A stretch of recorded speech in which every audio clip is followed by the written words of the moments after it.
work that you've built already up for a major year in 2026. Deregulation, energy independence, tax cuts, historic amounts of private sector investments.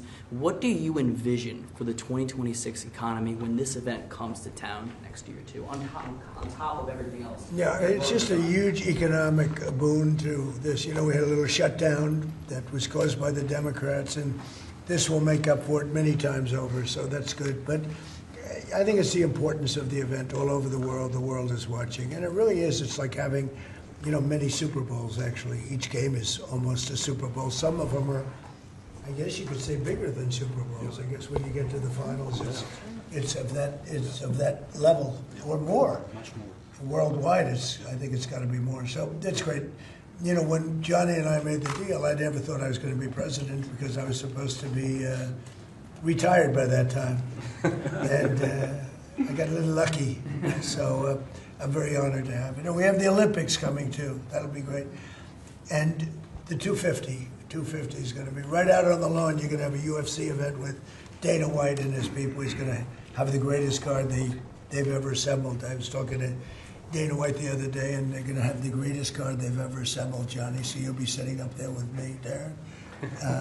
We'll be watching it. So right opposite the front door of the White House. It's going to be on June 14th. So it's really going to be an amazing period of time. But this is something very, very special. World Cup. All my life I've heard about it. Yep. Mr. President, I have a question about Venezuela, but can I just first ask, the health of the president's always news. Your voice sounds a little rough. Are you feeling all right? I feel great. I was shouting at people because they were stupid about something having to do with trade in a country, and I straightened it out. But I blew my stack at these people. Well, it sounds like there's a follow-up there, but can I ask you about Venezuela? You suggested... Is there what? It sounds like there's a follow-up there, but can I ask you about Venezuela? I thought you said there was a polyp, and I said, I don't want to hear that. That's a whole other issue. Okay. You suggested you've made a decision about what you want to do next about Venezuela. I understand you don't want to tip your hand, but is there anything you're ready to rule out at this point? Are you ruling out U.S. troops on the ground? No, I don't rule out that. I don't rule out anything. We just have to take care of Venezuela. They dumped hundreds of thousands of people into our country from prisons. Nobody knows better than this young lady right here. She's done an incredible job with Tom Homan and all of your people. It's amazing. You know, we have a tight border right now. Nobody comes in. But we had millions of people pouring through. A year ago, we had millions of people pouring through our border. And many of them came from Venezuela, including Tren de Aragua, the gang. And I guess what I'm hearing, Christy, is that's as bad a gang as there is anywhere in the world. It's the worst. Absolutely, sir. Absolutely, they are the worst. I mean, they're worse than MS-13. They're killers. They massacre people. They cut them up into pieces, and they bury them in their communities where they grew up. They're horrible people. And we had a lot of them. And many of them, most of them, pretty soon, most of them are going to be out. But they sent them in like we're a dumping ground. So I'm not in love with the people running Venezuela. I love Venezuela. I love the people of Venezuela.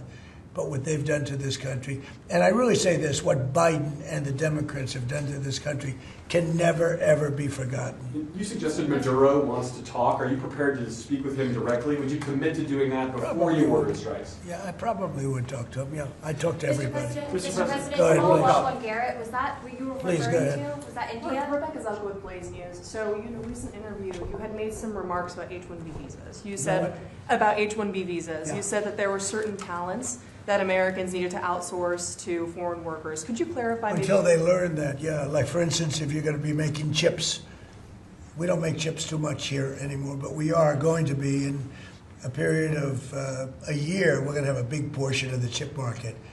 But we have to train our people how to make chips because we didn't do it. We used to do it, and then foolishly we lost that business to Taiwan. Very, very foolishly, because if they had a president that thought like I did, they would not have let that happen.